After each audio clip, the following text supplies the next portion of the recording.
Tiene la palabra el diputado Kicillof y le pido también que respetemos el tiempo. Muchas gracias, presidente. Voy a intentarlo, pero la verdad que no quise apelar a la metodología de que cada vez que se me mencionaba interrumpir el flujo de las exposiciones, así que me voy a tomar, si me permite, algunos segundos más. Pero lo primero que quiero decir es que hay que repasar un poco por qué estamos hoy acá, y eso es porque todos los bloques, menos el oficialismo, decidimos bajar al recinto, básicamente no para estar haciendo esta reunión, sino para retrotraer el tarifazo que hizo el gobierno. Ese es el acuerdo que existía entre los bloques, y de parte del Frente para la Victoria vamos a persistir y vamos a insistir en este mismo camino y vamos a pedir el acompañamiento de los demás bloques. Esto no es porque el Congreso deba fijar las tarifas, sino porque ya no falta ninguna evidencia de parte de la justicia, de parte de los sectores sociales, de parte de muchos diputados del oficialismo también, de que esto está mal hecho y que hay que empezar de nuevo. Acá hay que hacer tabula rasa y habría que hacerlo, como marca la ley, tratándose de una cuestión de esta importancia, con una discusión en audiencia pública y de esa manera poder salir de este atolladero en el que están. Yo creo que se hacen demasiadas idas y vueltas, no se sabe qué va a pasar, y eso es lo que hoy está generando en un gobierno que ha predicado tanto la certidumbre. Hoy la verdad es que nadie sabe qué va a pasar con el tarifazo tal cual lo establecieron, al tarifazo 1, al tarifazo 2, o ahora el tarifazo 3 con las nuevas modificaciones. Así que el objetivo de hoy no es del todo comprender algunos de estos elementos, sino reconocer que el tarifazo que hicieron no lo puede pagar la gente, no lo pueden pagar las empresas. Entonces una medida que se aplica pero no se puede hacer efectiva porque generaría un daño muchísimo mayor que el pretendido efecto beneficioso, simplemente hay que anularla, volver para atrás y discutirla de nuevo en el propio gobierno porque es atribución de ustedes, del Poder Ejecutivo. Segundo punto que quiero marcar, que ha surgido con muchas formas de expresarse del ministro Aranguren, que me parece que marcan una diferencia muy grande en cuanto a concepción del sistema hidrocarburífero, del sector petrolero y del sector energético y del papel del Estado. Ha dicho muchas veces el señor Aranguren que hay que buscar las señales adecuadas de precio, ha dicho que en un mercado no regulado el mercado es el que ajusta y ha remitido a la legislación que viene de los 90, que efectivamente para diferentes segmentos del mercado todavía habla de un precio no regulado, y esto es algo que viene de los 90. Por eso a mí me parece que está rondando por aquí una idea de que el mejor esquema, porque como algunos presuntos especialistas, algunos que ocuparon cargos por menos de un mes, un par de días, pero son exsecretarios de Energía, lo que dicen, o parecen decir, y a veces lo ha dicho explícitamente, es que el mejor modelo es ese, el de los 90, de regulación de los mercados, precio internacional, y han dicho que eso está muy bueno porque Argentina tenía el autoabastecimiento que perdió. Lo que yo quiero señalar claramente, si uno mira cualquier indicador, Argentina en los 90 tuvo exceso de producción porque hubo baja inversión, porque hubo baja actividad económica y el exceso se exportó. Ese modelo nosotros no lo queremos, el de precios internacionales, de regulación del mercado, empresas que hacen lo que quieren. Entonces, si la pretensión oculta o abierta es volver ese modelo porque era exitoso, no es así. Entonces, yo creo, y basta ver cualquier número, como reservas de gas, que tanto se ha dicho, lo que pasó en los últimos 12 años con la reserva de gas. Las reservas se miden en años que le quedan al país de reserva. Por ejemplo, gas. Menciono algunos números. A principios de los 80, 79, 45 años de reserva de gas. A fin de los 80, en el 89, 30 años le quedaban al país de reserva de gas. Terminan los 90, liquidaron todo y privatizaron las empresas, que quiero decir, dicho sea de paso, que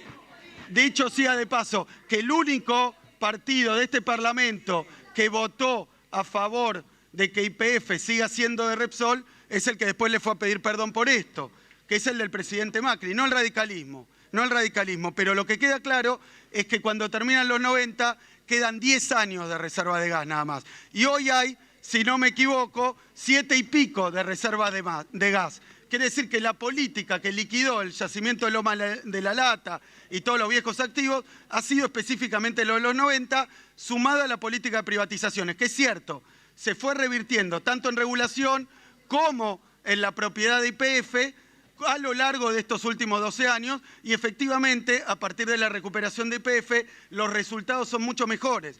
Porque este es otro punto que quiero marcar. Cuando había autoabastecimiento había 11 provincias desconectadas del sistema eléctrico.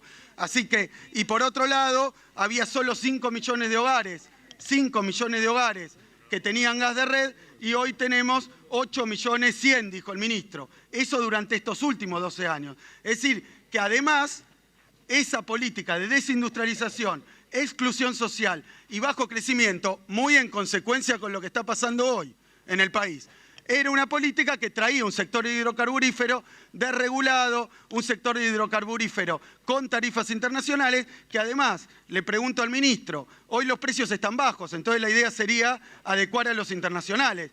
¿Qué dicen cuando los precios están muy altos? Es la misma idea, porque si desarman todo el andamiaje regulatorio, entonces cuando sube el precio también se lo van a querer descargar a los usuarios. Que esta es la cuestión oculta. La verdad es que acá hay plata para las empresas, sin compromisos. Es cierto que son algunos programas que se habían iniciado y que habían tenido resultados, pero ahora dejan de tenerlo porque esos precios que se marcan no implican compromiso de inversión o no se están cumpliendo, menos todavía actividad de empleo y han dejado y están dejando pueblos vacíos donde había actividad petrolera estos últimos 12 años y particularmente en los últimos. Después hay otros puntos que la verdad que son técnicos, vale la pena discutirlos, pero la verdad que decir que ahora se acabó el gas, este año llegó el PRO y se acabó el gas, la verdad que no. Macri llegó y este año la producción de gas creció internamente 5%. Es decir, que no puede faltar más gas del año pasado, teniendo en cuenta que además la actividad industrial, según todos los indicadores, cayó como 9 puntos, teniendo en cuenta que el consumo, según la CAME, viene cayendo todos los meses. O sea, acá hay la demanda, hay más oferta y ahora es la eclosión de la cuestión del gas. De la misma manera que la caída de los precios internacionales. Por eso, no es que hubo un súbito cambio en la oferta de gas. No es que hubo un súbito cambio en la demanda, al revés, cayó la demanda, aumentó la oferta gracias a las políticas tomadas por el gobierno anterior. Ahora bien, ¿es fiscal este tema? Porque el otro que han dicho, y lo han usado, como bien se decía acá, como un instrumento de extorsión a los usuarios, a todo el mundo, a la Corte Suprema, a los diputados. Si no se hace el tarifazo, y me hace acordar al blanqueo, a lo de los buitres, a lo de los jubilados, o se hace lo que el gobierno dice o va a haber enorme desgracia, va a haber tremenda hiperinflación, tremenda recesión, como si, y en particular están diciendo que la caída, que el aumento de las tarifas proviene de un requisito fiscal.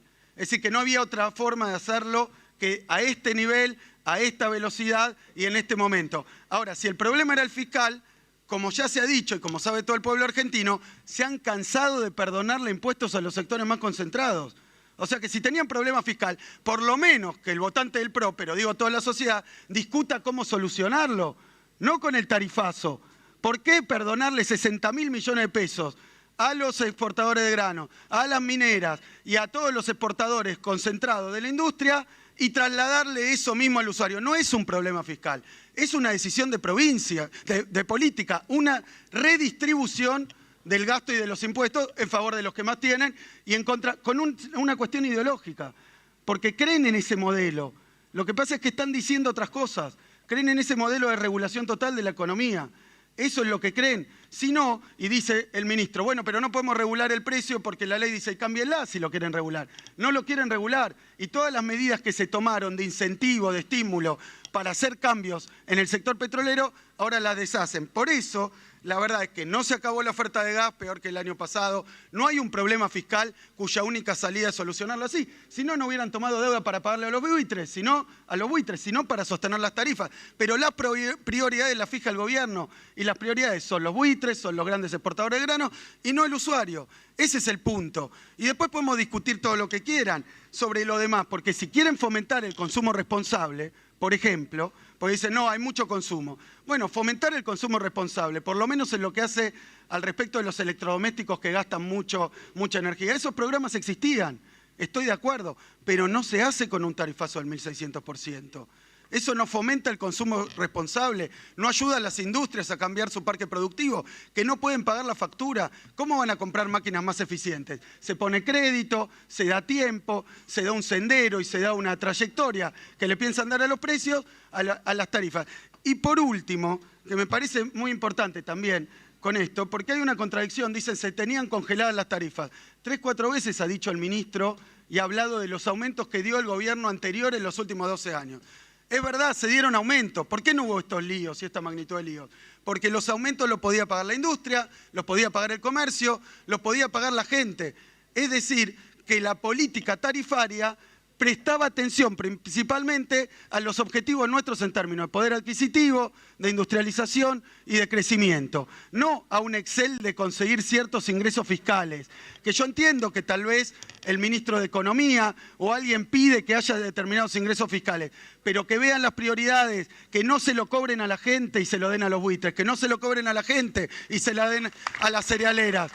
No es así, hay otras soluciones. No nos pongan siempre contra la espada y la pared, porque ya van 8 meses de esta metodología, de asustar y generar terror, que si no la hiper, si no el funde la industria, si no el país se va al tacho. No es así, vayan para atrás con esto y si quieren discutamos razonablemente qué es lo que piensan hacer con las tarifas en los próximos 4 años. Y se puede hacer, y lo digo también con respecto a la oportunidad, porque esto lo quiero hablar y con esto cierro y le hago la pregunta que creo que es la pregunta del millón al ministro Aranguren.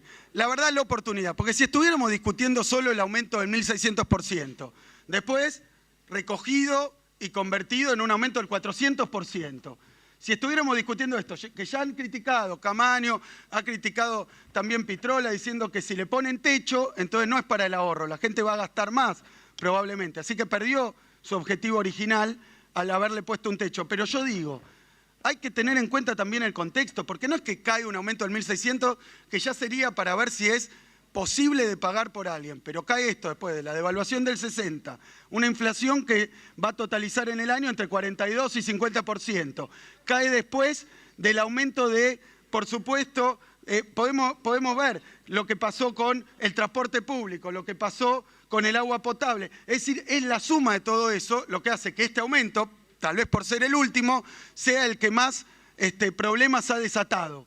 Pero la verdad es que es el paquete. Es un paquete que descarga en la gente, descarga en las pequeñas y medianas empresas y tiene ese resultado que también llamó la atención sobre la cuestión fiscal. Porque con este tarifazo, ¿ustedes creen que se va a cerrar el problema fiscal? Yo lo que veo es que cuando se aplican tarifazos y programas de austeridad, la economía produce menos, la gente consume menos y después se recauda menos, como está pasando. Así que cada uno de estos problemas de ahorcar el gasto público y de ahorcar con los impuestos a los que menos tienen, terminan teniendo el efecto contrario. Y el efecto es que la actividad va peor y se recauda menos. O sea que después, como han mostrado los últimos números, no se ahorró nada. Después de hacer todo ese esfuerzo, no se ahorró nada. Si no, pregúntele a los pueblos de Europa que han aplicado austeridad para salir de un problema. No sirve la austeridad, no sirve la austeridad. De esta manera no sirve porque descarga sobre la gente y la gente no puede comprar, no puede comer y no puede vivir. Y entonces tampoco consume y tampoco crece la economía. Ahora, la pregunta al ministro es esta. El panorama está planteado, ¿por qué podemos discutir 200 años sobre los aumentos que hicimos nosotros, los que hicieron ustedes, qué pasó con la producción, qué pasó con YPF, quién hizo? Pero la pregunta es, la que se preguntan todos, es, ¿el gobierno va a escuchar a alguien de todos, del propio sector oficialista, de la justicia, de las organizaciones populares, de los sindicatos, de las pymes, de los grandes empresarios, que le dicen, este aumento así no va? ¿Va a escuchar esto y va a ir para atrás con el tarifazo? Esa es la gran pregunta. Porque si no, no podemos hablar, no podemos pasar años hablando de cada una de estas cuestiones. Pero ¿va a volver atrás con el tarifazo o vinimos acá a ganar tiempo de nuevo para el gobierno, seguir aplicando las mismas tarifas y querer cobrar los retroactivos? Muchas gracias. Muchas gracias.